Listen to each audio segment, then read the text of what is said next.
Today's episode is brought to you by us, the Locations Unknown podcast. If you enjoy listening to the content we create and want to help the show, consider becoming a Patreon supporter of Locations Unknown. For as little as $1 a month, you'll get access to additional Patreon-only episodes, free Locations Unknown bumper sticker, available after 3 months of support, and access to our members-only Discord server, which Joe and I promise to be more active on. Higher levels of support come with even cooler swag, including a free coffee mug and baseball hat. That's not all. From time to time, we also host live supporter-only Zoom calls where no topic is off limits. We've already hosted 2 this year. Every dollar of support goes right back into the show for us to buy better equipment and software to help produce a better show. If you can't support the show financially but still want to help out, make sure to like us on all the major social media platforms and share the show with all your friends and family. Links to all the social media accounts are listed in the show notes. To become a Patreon member of Locations Unknown, go to patreon.com/locationsunknown. That is patreon.com/locationsunknown.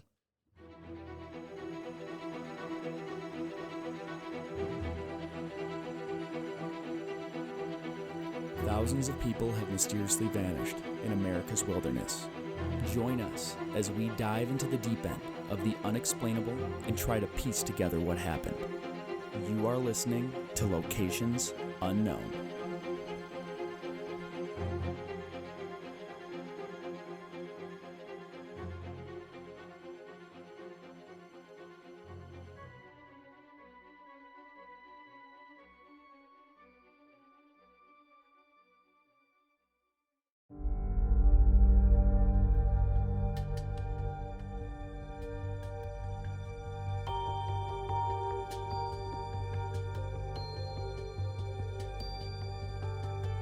What's up, everybody, and welcome back to another episode of Locations Unknown.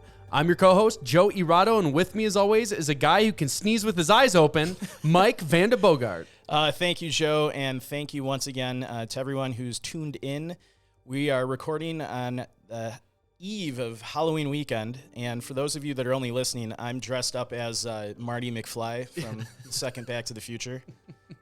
Joe... he looks like a high school math teacher. Yeah, I didn't get the memo. He didn't get the memo. I didn't get the memo. I'm wearing a flannel shirt. So don't have a lot of updates for you. I'm just going to go through some new Patreon shout-outs here.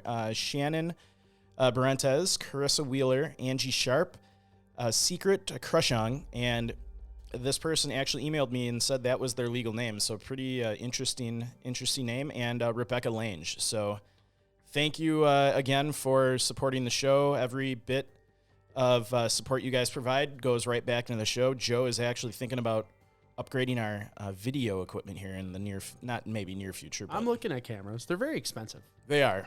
That's why we haven't done it yet. Yeah.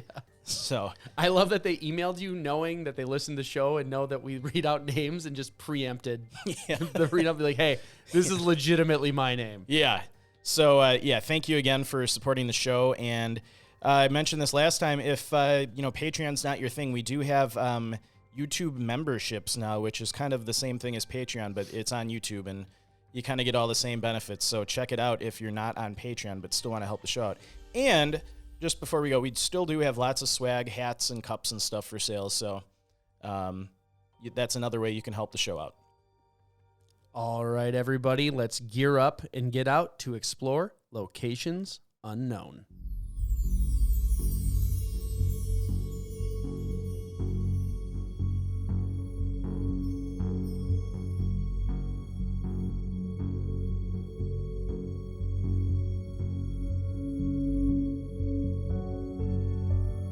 November 23rd, 1991.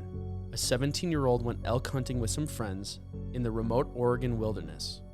When he failed to meet back up at his car that evening, his friends notified the authorities, and the largest search in Oregon's history kicked off. The case went cold for over a year until a grisly discovery was made. Join us this week as we discuss the disappearance of Corey Fay.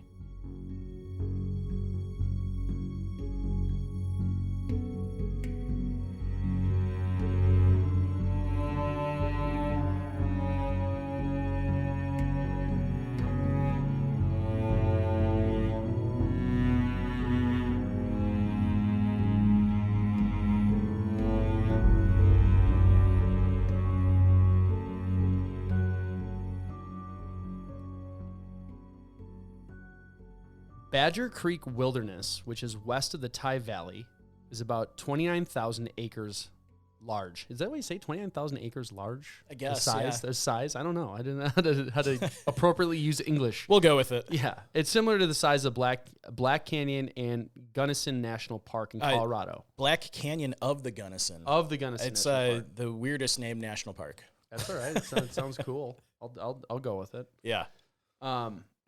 It's one of 6 designated wilderness areas in the Mount Hood National Forest and is managed by the U.S. Forest Service. We've done a couple that have gone missing in the Mount Hood National Forest. Yeah, and I wanted to make sure for some of our listeners to mention who managed it.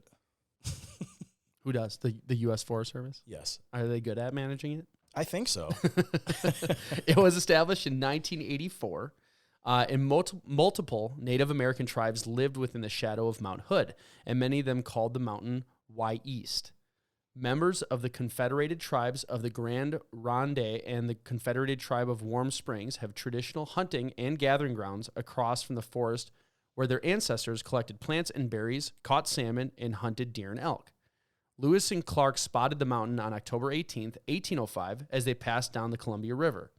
Their storied expedition marked a turning point for the entire West, and over the next half-century, settlers built communities near the forest.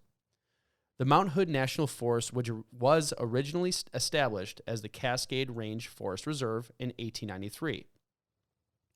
The forest was renamed twice after its establishment as the Cascade Range Forest Reserve, first in 1908.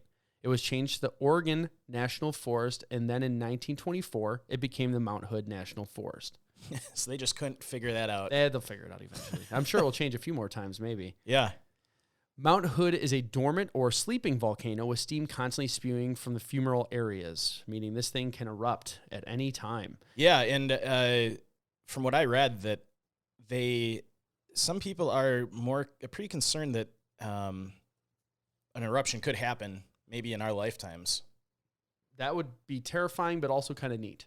Yeah. I like watching eruptions. Maybe just a small one. Oh, hold on. Is it fumarole? Let's find out if it's fumarole. Did I say it right? Let's see. Hold on. Fumarole. Fumarole. You sounded right. I sounded right. Fumarole. It's not fume, it's fume. Fumarole. Like fumes. Yeah. So recent eruptions, all which were minor, occurred in 1804, 1853, 1854, 1859, 1865, 1907, and scientists believe that Mount Hood could have a significant eruption within the next 75 years. That is pretty crazy because those are besides 1804, once you get to the 1850s, yeah, it was every few years, and it kind of spread out a little bit. And nothing since the beginning of the 20th century. Yeah, I wonder if there's a pattern to that, because it seems like it was like a gap. It was fast, it slowly kind of gets wider and wider and wider. Yeah, I wonder if we're in like another long spell where we'll have one and then it'll start hitting again. Yeah. So 11 glaciers grace Mount Hood's peak. Mount Hood is the highest mountain in Oregon and the 4th highest in the string of the Cascade Mountain Range. Volcanoes that stretch from Mount Garibaldi in British Columbia south to Mount Lasan in Northern California.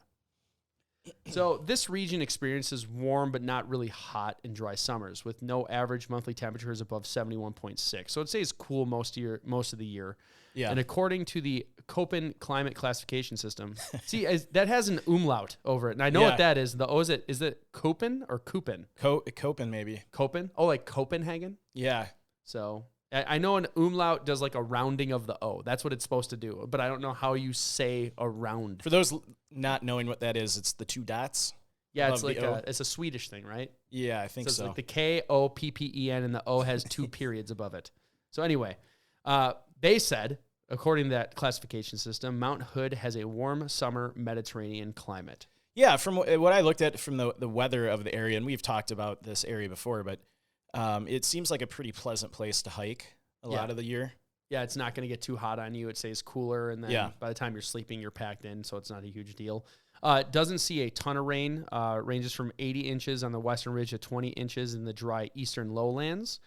So you wouldn't really encounter a lot of wet times when you're out there, which is also nice for hiking because camping and hiking in the rain is just terrible. Yeah, we've done it. It sucks.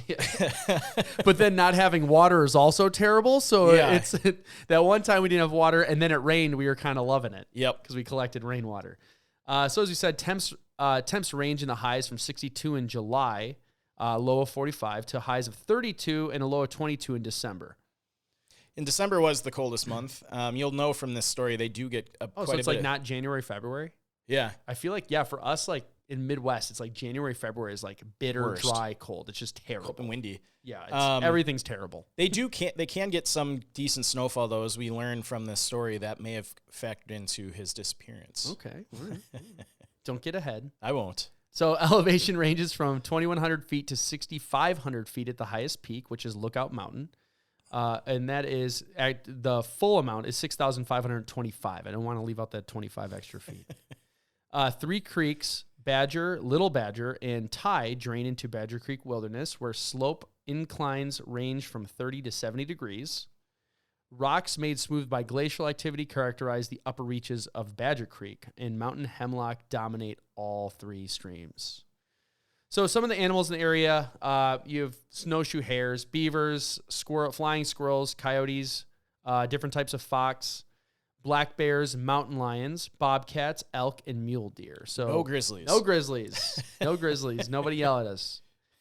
So difficulty in general. There's approximately 55 miles of trails in the wilderness, including Badger Creek Trail, which follows the length of the creek in the wilderness from the western boundary to the steep 2.4-mile Gumjuwak Saddle Trail climbs to the confluence of the 4 trails, including a spur route that ultimately connects to Badger Creek Trail and provides a view of Mount Hood to the northeast. From what I looked at, that doesn't seem like a lot of trails. No, most of the hiking trails that I found were of the intermediate variety. There were some easy ones. I didn't really see a ton of hiking, and we'll probably, get messages. Is there climbing at all, or is it just hiking trails and they aren't ultimately that difficult? I didn't read a lot.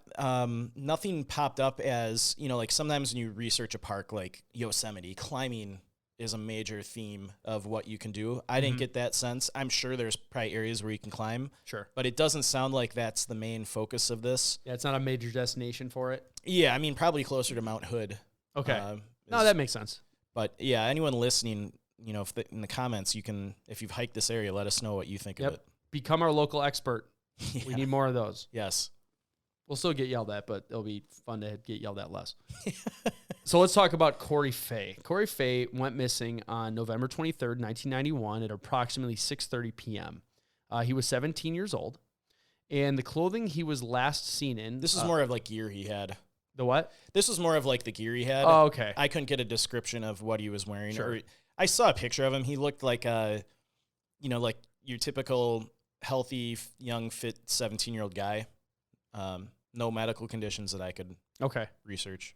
So he carried an emergency solar blanket, a compass, extra food, ammunition, a small backpack, and a rifle. So he kind of like had all the stuff we always tell people to have so you don't go missing. Yeah, right. So that's not good. Yeah. He was a student at Jesuit High School in Beaverton, Oregon. And Corey had training in outdoor survival and had hunted in the past. Mm-hmm. So he knew what to do in a case of emergency or if he was ever lost. So in that location, we don't have much information if he had experience there. My guess is if he's elk hunting, it's probably not the first time they went out there. Yeah. That's an assumption. Maybe it's a first new spot, but that is my guess, really. Yeah, everything that I read, and I'll, just preface this, there was not a ton of information out online about this case, but everything that I was able to read, stated that he, went hunting a lot in this area. He was pretty experienced in outdoor survival, and even his family had made comments during the search that they all thought if he got lost, he has the capability to stay alive for an extended period of time if he had to. Yeah, he had survival gear. He had a gun Yep. to protect himself, or worst case scenario, to get food. And if you're elk hunting, I feel like when you elk hunt, that's kind of like another level. It's a lot harder. It's a bigger animal, especially up in the mountains. You gotta gut it. You gotta haul out the meat. Yeah. Typically, your first-time hunters or inexperienced hunters aren't going that level. They'll go deer hunting, or like small game type stuff. So, I agree with you. I think he's probably well versed in the area. Yeah. We already say he's well versed in survival. He had decent equipment to live out there for a long period of time. So, let's go into the timeline. Yeah, so we'll jump right into the timeline. So like Joe said, he went missing on November 23rd, 1991. He went on this hunt with 2 of his buddies from high school, Mark Maupin, And I don't know if I have the name of the other guy, but so 3 of them arrived at their hunting spot, which I'm assuming would have been early in the morning, 6:30 a.m. And their plan was to split up until 6:30. So at this time of the year at that location, I believe sunset was around 4:30, 4:40 p.m. So their plan was to split up, hunt all day, and then meet back up at the car around 6:30. At least that's what they agreed to. Sure. So this would end up being the last time his friends saw Corey or heard from him. Back then they didn't have cell phones. So, and I had no indication that they had any kind of radio communication or anything like that on them. So last known sighting of Corey would have been in the morning of the 23rd. So according to reports of that day, the afternoon was cold and there wasn't, they didn't really see any elk. And one of the guys told the investigators that they were in the correct spot and they've seen elk there lots of times in the past, but strangely, there were literally no elk in the area that day, which... there's some theories around that. Yeah, there's some theories. Well, and that also answers our question. They've been to that area, so they probably scouted that area. If he's saying they knew there's elk there, they probably scouted it, so they knew where they were going, which I think lends, again, they split up. That happens when you hunt. You don't hunt next to people. But if they knew that, if they said, oh, there's normally this, they probably scouted it, probably had positions where they wanted to go, and were probably familiar with the area. Yeah, and that it's an interesting note that they made a point to mention they didn't see any elk in the area. I won't go into it in too much detail, but some other theorists in the missing persons genre, the guy who's done all those books, one of his, connections to a lot of these cases is that the area seems void of wildlife on the day the person goes missing. Mm-hmm. So, you can think of whatever you want to think about maybe it's just coincidence. I think animals are very intuitive. Maybe. You talk about they've done studies like dogs and snakes and stuff, like several days before an earthquake occurs will vacate an area. Yeah. They sense things. So maybe Bigfoot was rolling through the area. And Yeah.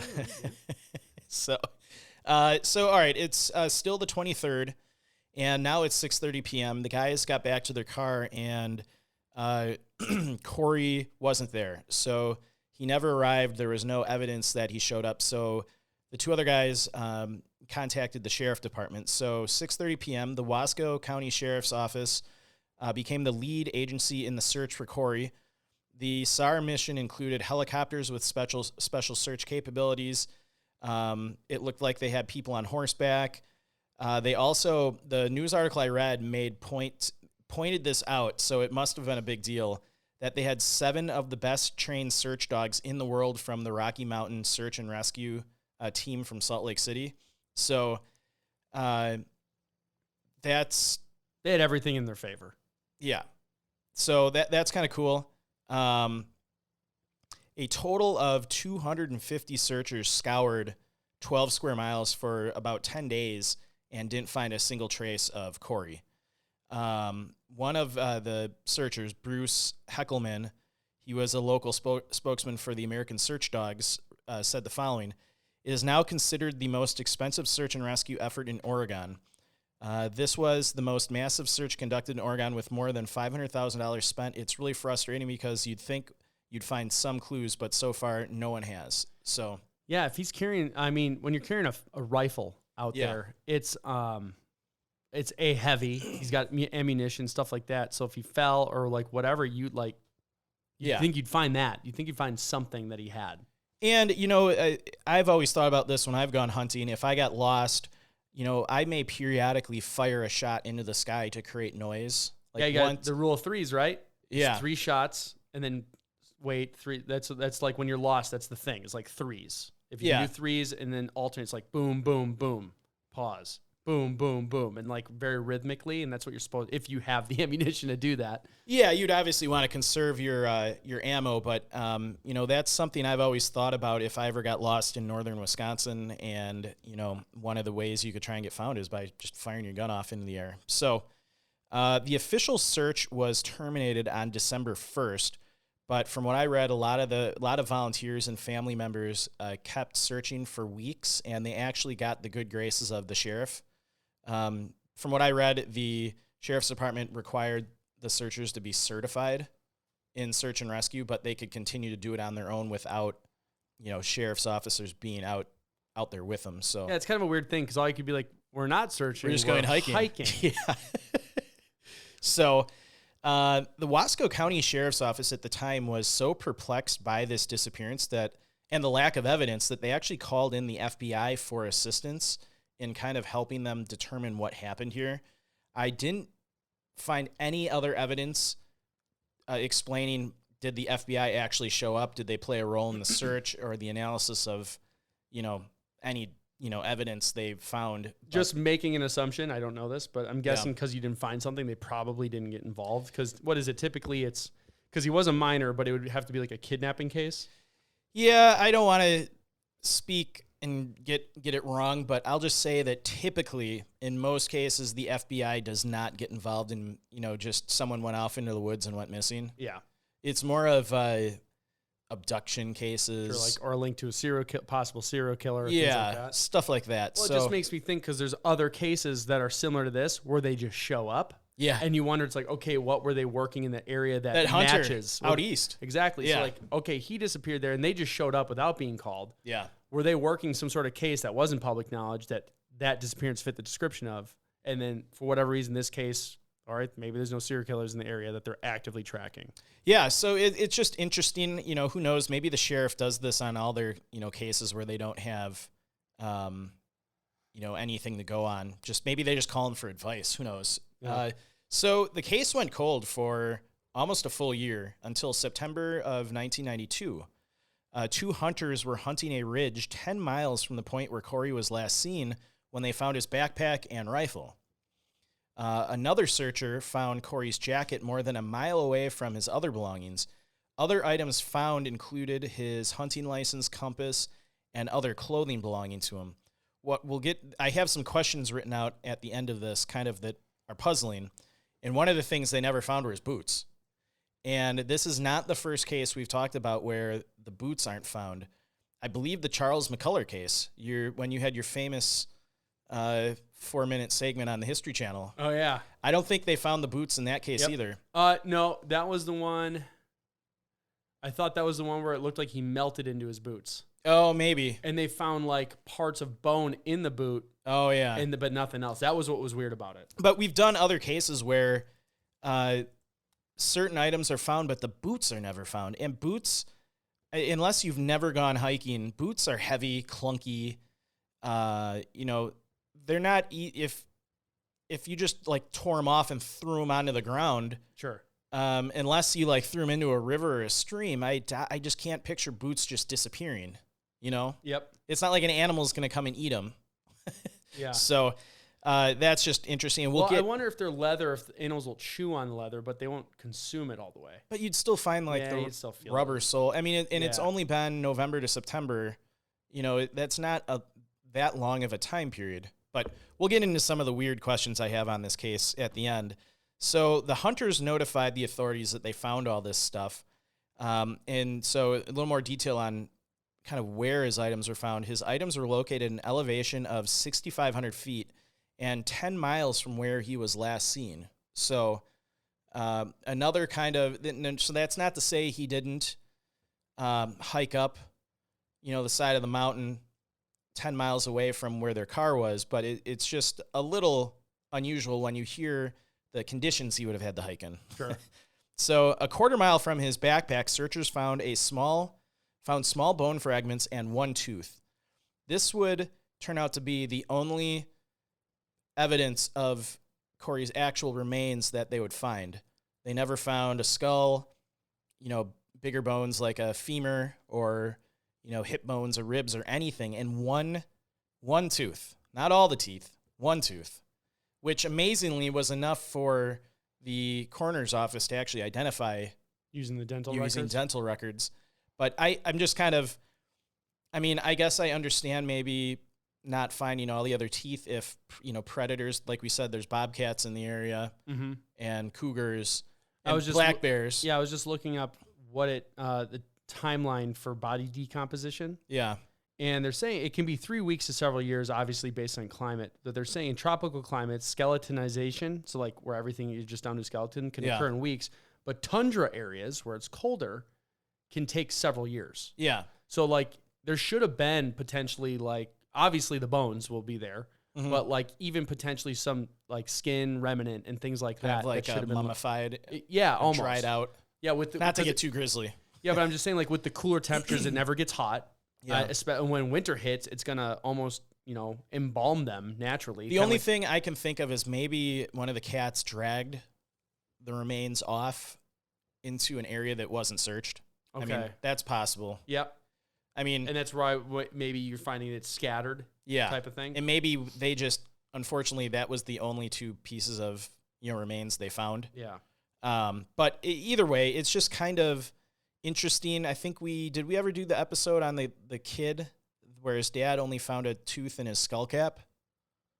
No, the one that I feel like is closest to one is one where the FBI seemed shady in it, and it showed his dad the skull that wasn't the same one.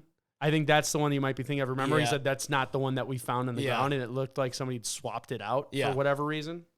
Yeah, so I don't know. This again. Go back to all previous episodes. I know to learn more about that one. Again, this is kind of another commonality we've seen in other cases where, you would think more remains would be in the area and they'd find something bigger like a femur or something like that, but nothing. So, so the sheriff stated that Corey would have been in snow up to his waist for more than 5 miles at the point the discovery was made. So this is what reminds me of the Charles McCullough case. Yeah. One of my questions was, well, I'll get into that. Okay. Sorry, I keep wanting to get into my questions. Yeah, let's finish the timeline, and then we'll get into all the craziness. So an article in the Eugene Register dated September 18th, 1992 reported the following. Authorities know the snow was deep there because a helicopter had spotted tracks during an intensive search for Fay last November. The tracks turned out to be animals, but the snow was almost waist deep, and that was a good 3 miles from where the items were discovered yesterday. The article later states that searchers didn't believe Fay could have gone as far as he apparently did. An interesting sidelight to this finding is that a September 19th, 1992 article in the Eugene Register clearly states that Corey's grandparents told the press that the boy was trained to follow the stream downhill if he ever became lost. So you've got now we'll get into some questions here before we get into theories. So he was trained if he got lost to go downhill. Mm-hmm. So that doesn't make sense that he would go up. Snow is waist deep. I've gone skiing out in the Rockies and skied in some really thick powder that kind of comes up to your like knees. Yeah. And it's really hard to walk in. Yeah. I don't think I could have done it for 100 yards, let alone 5 miles, 10 miles up elevation. Yeah. Like it's hard walking up elevation without snow. Yeah. So I find it really hard to believe that he would have been able to, hike that far in those conditions. But Charles McCullough, again, another case where how many, he went almost 8 miles or no, it was like 13 or 14 and he didn't have hiking gear. And weren't there snow drifts clothes.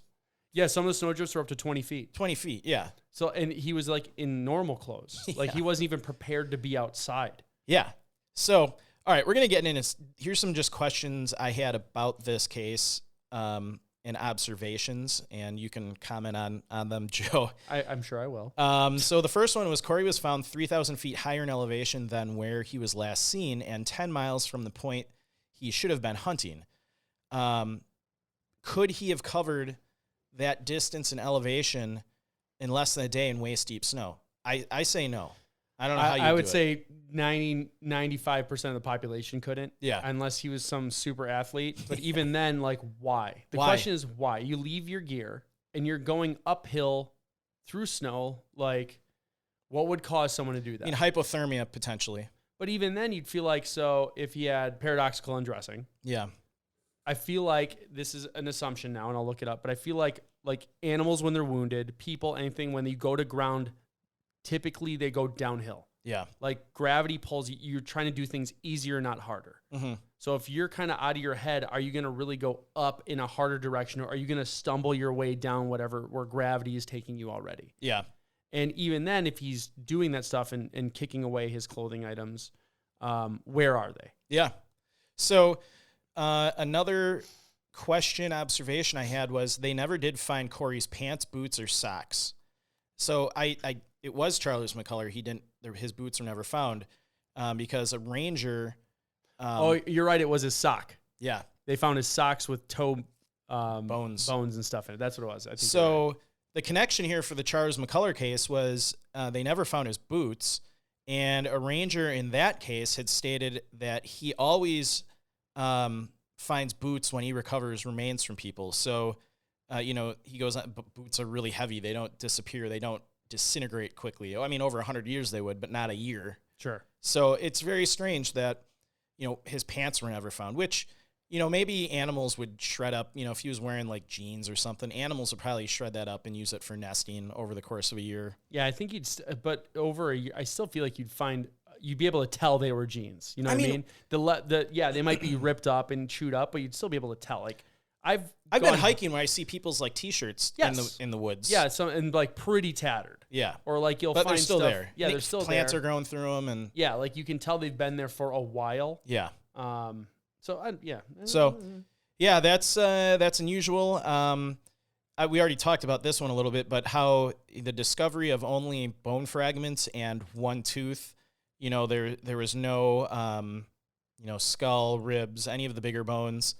And, I go on to write, even though the sheriff sent 30 people to do a grid search of the ridgeline, searchers never found large bones like, femur, ribs, hip, vertebrae, or anything like that. So obviously animals could have dragged away the remains to maybe a bear took it to its den, or I don't know. Yeah, but I was even looking. So scavenging, it's saying after skeletonization. So let's assume it's full skeleton. Yeah. And this is from Wikipedia. If scavenging animals do not destroy or remove the bones, acids in fertile soils may take about 20 years to completely dissolve the skeleton. So okay. What I take from that is maybe it's possible animals can destroy or remove bones, but again, I've come across deer carcasses. That are like in bogs in peat moss areas, which are supposed to like really preserve bodies, where it's all skeleton. You can tell it's been dead for a very long time. Yeah. And all the bones are there. Yeah. Like varmint will eat the antlers of animals because it's very nutrient rich. Yeah. But typically the bones, like you find them, they're there. Yeah, and I mean the predators in the area. So, bobcats are pretty small. I don't know exactly how big they are, but they're not. I don't know that a bobcat's gonna be able to drag away a grown adult male. Or even, why would they need to? Or I mean, a cougar, I guess, might drag away a carcass to save it for later. A black bear probably would just scavenge. Yeah, it's not gonna drag the carcass. So it'll probably just not to get too graphic or anything, but probably just feed wherever it is. Yeah, if there's no threat to them, they're going to do it right there. And I mean, grizzlies have been known to eat whole chunks of people. Yes, and bone included. But I don't think black bears are much smaller.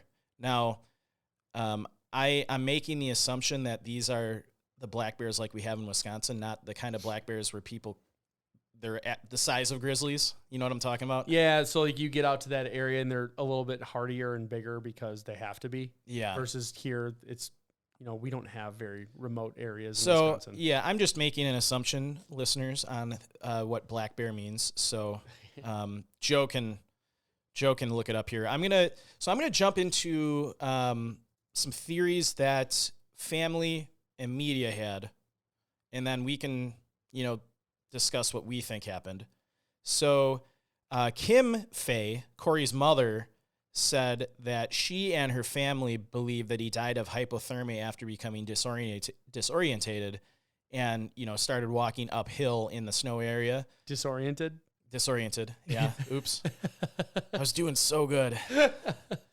All these simple words. I was reading and I heard him like, did I hear him say disorientated? Yeah, oops. This theory I can kind of buy, I guess. the only part of it that I don't get is, all right, assume he got lost before he started wandering, several miles in waist deep snow. If he's to the point where he's got hypothermia and he's to the point where he's getting delirious because of it, I would say his condition is pretty critical at that point. Would you agree? Yeah, I think so. Yeah. So is it logical then, someone who's kind of critically hypothermic, to be able to walk 5 or 10 miles up elevation in waist deep snow? 10 miles. See, here's the deal. I think they could go far. That seems a little too far. More like, I think people can do a lot of amazing things. Like when they're under stress. Under stress, or they get their mind to do it. I mean, that's like, you see that a lot. And like, if somebody has good control of their mind or their body's in autopilot mode, they can do amazing things. I feel like even if he's just going in hypothermic autopilot mode, I don't know how the body could physically take that stress. Yeah. Like, regardless. Yeah. Maybe it can. I just feel like no, odds are it would not. Yeah. And if they saw these prints while they were searching, yeah, how did they not find them? They started searching immediately. So even if you're in snow, like you said, if there's fresh powder everywhere, that should help them track. Yeah. They should be very easy to see clothing against a snow surface. You should be able to see the tracks and use that. And from what it sounds like, they found it and they thought it was an animal, or it turned out to be animal tracks. Okay, so it should be very easy to see if there are other tracks you could search. Yeah, and to be able to walk through waist deep snow, you're not just going to leave tiny little footprints. You're going to be creating a body-sized path. You're going to be plowing the snow with your body. Basically, yeah. So, I mean, it would be very obvious. Especially from a helicopter. Oh, 100%. So, I don't know. I'm not buying that. I guess, hypothermia seems like a logical theory in those conditions. Lots of snow, it's cold out. He had a solar blanket. Yeah. So he had the right gear and he had a blanket. And when you put those on, those work. Yeah. They work really good. And why go up? You would go down. Yes. Yeah, that's like, I would only see, like, if he's getting really, really cold and starting to shiver, he's got a solar blanket. He has a compass. If he's trained in outdoor survival, he definitely knows how to use a compass. Yeah. I mean, one thing I don't know is if he had any kind of headlamp or flashlight. So, I mean, they were going to meet back at 6:30. It would have already been dark by then. It probably would, if he didn't have any kind of flashlight or headlamp, it would have been really hard to navigate. But you would still know if you're going uphill or downhill. Sure. Yeah. So, couple other theories. These are media opinions. One theory was that he may have been accidentally killed by another hunter and buried. But this theory kind of gets blown out of the water right away. The searchers had cadaver dogs and never found a grave site. That's not saying that probably couldn't happen. I mean, maybe if he got killed. Well, and you feel like their friends would have heard gunshots or something in the area. Unless he was like a bow hunter. As tragic as a hunting accident like that would be, if it was unintentional, why would you turn yourself into a criminal by hiding the body? Yeah. When a real sad situation when a hunter gets accidentally shot by another hunter, but it's not a criminal event. Yeah. It's happened in our state. It happens in Wisconsin every hunting season. Yep. So why would you then, if you accidentally shot him, would you then bury his body, which now becomes a federal crime? That doesn't make sense. Playing devil's advocate, I've never accidentally shot somebody. I'm just saying, like, if you're not in the proper headspace, maybe you do something crazy. Yeah. I could imagine I would kind of lose it a little bit if I accidentally killed somebody. That's a pretty big deal. Yeah, I mean, so and maybe I'm you're just already saying, kind of... Yeah, so I'm playing devil's advocate on that. Yeah, but no, I agree with you. I feel like in most cases, if that would happen... Yeah. If you accidentally shot somebody, you'd try and get a hold of authorities, come out, whatever. And wouldn't his friends have said, we heard gunshots, or we heard a gunshot? Yeah, especially in the mountains. Yeah. Yeah, 100%. I mean, that would echo around, and, unless his friends were in on it, which that's just a crazy theory. Yeah. I just felt like saying that. Yep. Another theory was that Corey may have survived for quite a long time. And one searcher thought they may have found a campsite with an old fire, but it never was confirmed. And this theory doesn't make sense to me either, because they had so many searchers in the area. They had helicopters in the air. From everything I read, the conditions for the search were pretty decent. So They had guys on horseback. They had dog. They had the best dog team in the world there, and he had all these they would have found him. Yeah. Or he would have, if he would have heard someone talking, he'd pop a round off in the sky with his rifle. I mean, yeah, that and doesn't that's where, if anything, I would lose a little faith in the people of the party, but having the hunting dogs there or the search dogs, I think is really what confuses me the most because it's very fresh. Yeah. We've learned about this there wasn't a rainfall. Yes, there's snow, but there's nothing that had washed away the environment or changed the environment drastically from when he went missing to when they began the search. Yeah. Another theory was suicide. So a school friend, Steve Lopez, said Corey had a bad week in school. After he attended a party, some of the older cool kids didn't like him, and they were mad at him. He was a little down as a result, and he discussed he was feeling down before the hunting trip. Maybe he just wanted to go missing or commit suicide, as Steve said. But we searched from there. We searched for days. We had hundreds of people searching. We had helicopters with night vision. There was no way that if Corey was alive, that he was not going to be found. We would have found him. So I'm not. I mean, there wasn't a lot of information on this. He's a high school kid. Everyone in high school got picked on at one time or the other. Yeah. I was cool the whole time. No, I'm just kidding. No, everyone has their bad weeks and bad days. Yeah. I'm not. He was going hunting with friends. Yeah. So, maybe he felt like crap, but, it's not like he was a loner and everything was terrible. He's going on a hunting trip. Yeah, and, his family didn't make any mention of this, and that's not always, matter. A lot of times people keep this stuff bottled up. Sure. But I didn't see any evidence in the research I did that would point to suicide. So I don't know. That one's not really, sitting well with me. We already talked about hypothermia, and the final kind of media opinion was a mountain lion attack. But, it goes on. They went on to say it doesn't seem plausible that something attacked, killed, and dragged a 17-year-old with his rifle, backpack, and other gear any distance that would equate to him being 10 miles and 3,000 feet of elevation from where he was. Like we've said in lots of episodes, an animal attack would leave shreds of clothing, tissue, blood, which was not discovered, and he had a rifle with him. Especially against the snow. Even if he was that would be very evident. And he had a method of defending himself. Yeah. So, I don't know. An animal attack doesn't seem likely. I mean, he could have been attacked by an elk. They're huge and can be deadly. That's so rare. Yeah, they're not like moose that. They're skittish. They're gonna run away. When I was in Alaska, the people there said they're more afraid of moose than grizzlies because they're moose all over Anchorage and moose are crazy. Yeah. Grizzlies attack when they feel threatened or are super hungry. Yeah, a moose will attack because moose are jerks.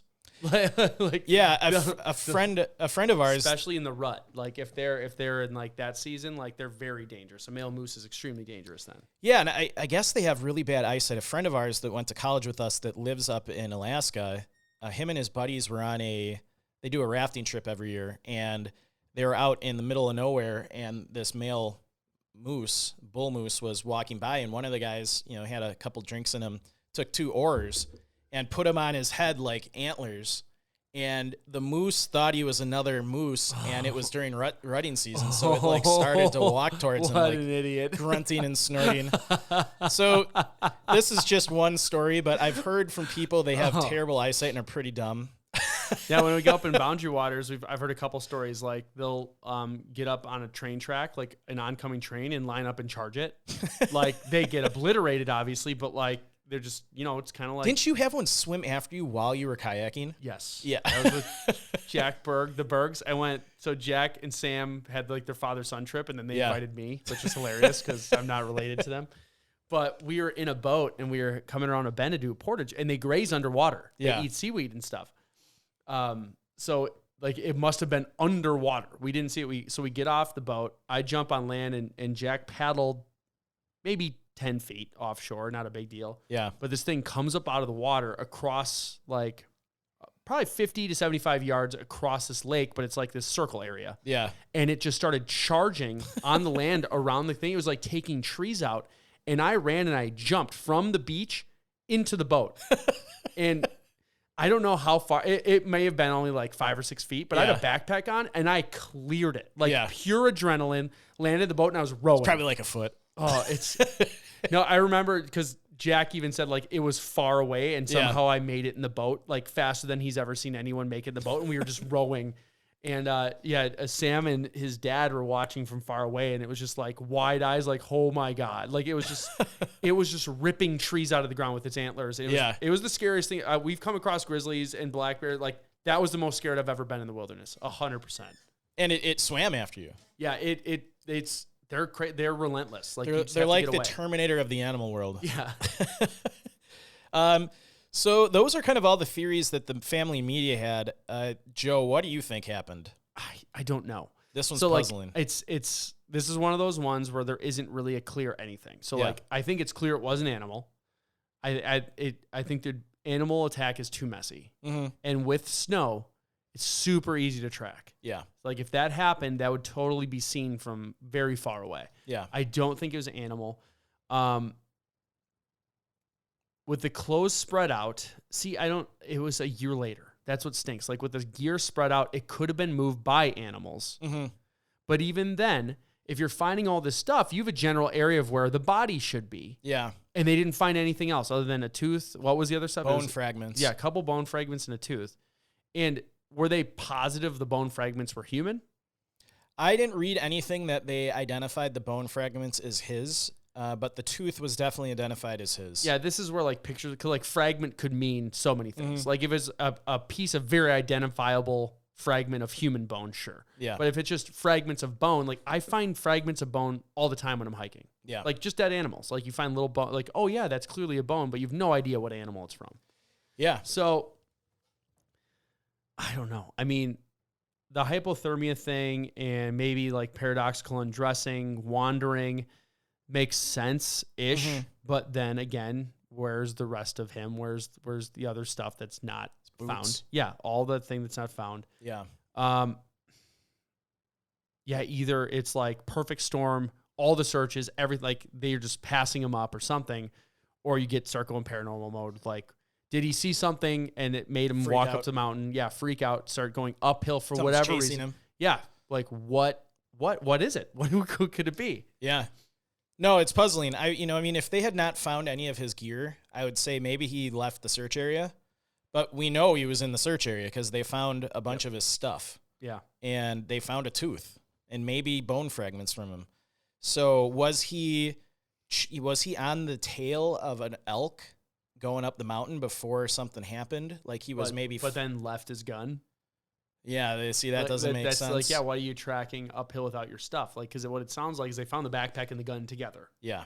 So that makes me feel like, okay, he removed those items and went somewhere else. So, like, he took that stuff off because it was weighing him down to get somewhere else. So, like, did he panic? Was something freaking... Like, you know what this reminds me of? The Russian one.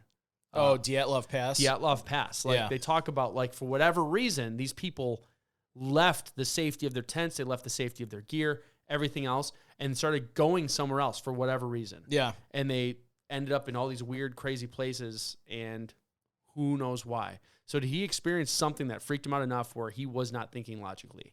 Yeah, I mean, it's crazy. I think the most plausible explanation is some kind of hypothermia-related incident.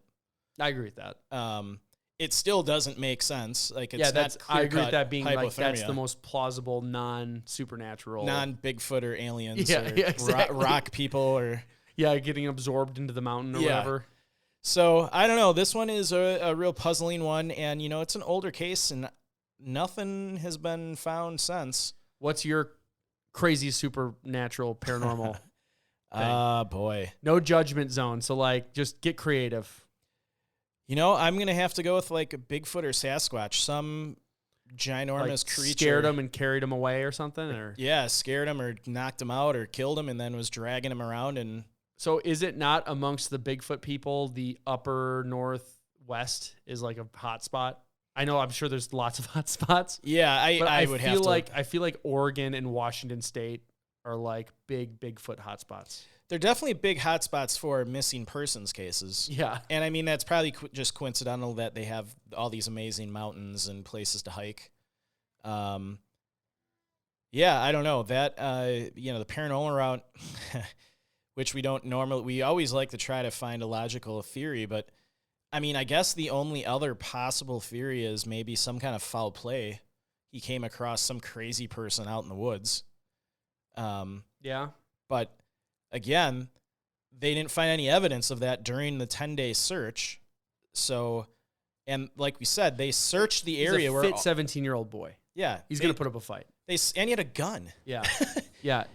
And they found most of his gear in the area where they searched. I believe. I mean, they said they searched 12 square miles, and his stuff was found 10 miles from where he was last seen. So if that's the case, that means the area that was searched is where they eventually found all his stuff, which, if there's waist-high snow, doesn't mean anything. It could have been, all that stuff was probably buried under the snow when they did the original search. Yeah. But the fact of the matter is, all his stuff was still in the search area that was previously searched, with dogs and helicopters and horses and all the stuff. So I don't know.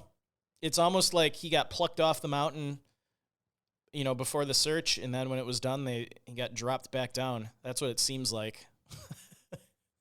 So yeah, according to the Bigfoot Field Research Organization, the state with the most sightings per population is Washington State. Okay. California, Oregon are on the list. So yeah, upper northwest.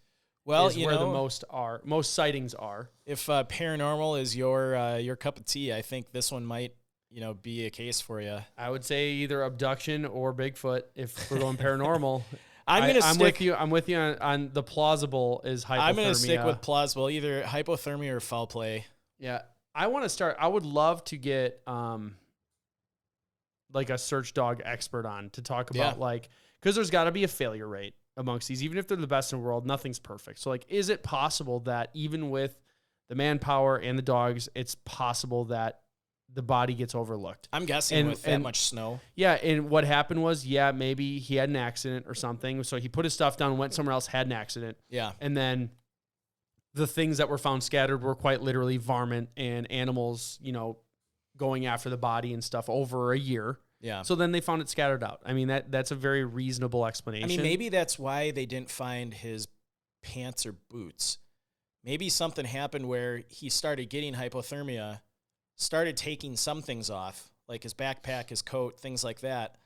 But yeah, so there's a little a rock outcropping where maybe he's underneath that now, and they just didn't find him. He's still got his pants and his boots with him. Yeah. And so maybe he wasn't a cadaver yet when the dogs came out, because I'm assuming they go after smells of decomposition. So he wasn't dead yet. If it was cold and lots of snow, that would probably slow the process down. Exactly. Yeah. Like maybe he was passed out, not dead. Maybe. But the search dogs would maybe be able to find that. That's what I'm saying. That's where I'd love to talk to an expert to be like, hey, there's got to be a failure rate. I know they can't, even though it's a dog, it's not a human being with emotions, but they're not going to 100% of the time get it perfect. And from research and comments people have made, I think we sometimes maybe tend to overestimate the ability of search dogs in finding that's kind of smells and scents. That's kind of what I'm wondering, because you hear the stories of the cadaver dogs that can do water, and that they do find a body that's literally under the water, and it's just holy cow, if they can do that, why can't they find? Yeah, why can't you find it in a land? Cave? Exactly, they're basically smelling the bubbling up of a cadaver from water. Yeah, if it's out in the open, you feel like, oh, it's everywhere. So yeah, maybe they're not as good as you'd expect, or like I said, sometimes it's the perfect storm, the way the body is or whatever, that and maybe a dog even won't pick up on it. Like the direction of the wind. I mean, maybe if he's in a cave and the wind's not blowing downwind to the dogs, they might not find it. Mm-hmm. If the wind's blowing the other direction, blowing the scent up the mountain. That's why it stinks too, because we also have the stories of the dogs who tracked kidnapped kids for miles that were in a car, and they're going down the roads that the car was in. I know. You hear that, and then they find them alive in a barn, and it's just the dog tracked it for 10 miles and it was driven in a car, and they found exactly where it was. It's okay, so they can do that. So we just need to get a search and rescue professional that specializes in search dogs and get him on the show. Yeah, absolutely. So I got nothing else. Joe, what about you? I think that is it. Thanks again for tuning into our show. We appreciate all of you for listening and sharing locations unknown with your friends and family. Be sure to like and follow us on Facebook, Instagram, and Twitter. We have the YouTube channel also where you can subscribe and support us financially through YouTube now or through Patreon, as we mentioned at the beginning of the episode. Once again, you don't have to pay. You can always just share it, like our stuff on the socials, share the socials. That always helps. Yep. And just remember, when enjoying the beauty of nature, whether backpacking, camping, or just taking a walk, always remember to leave no trace. Thanks, and we will see you all next time.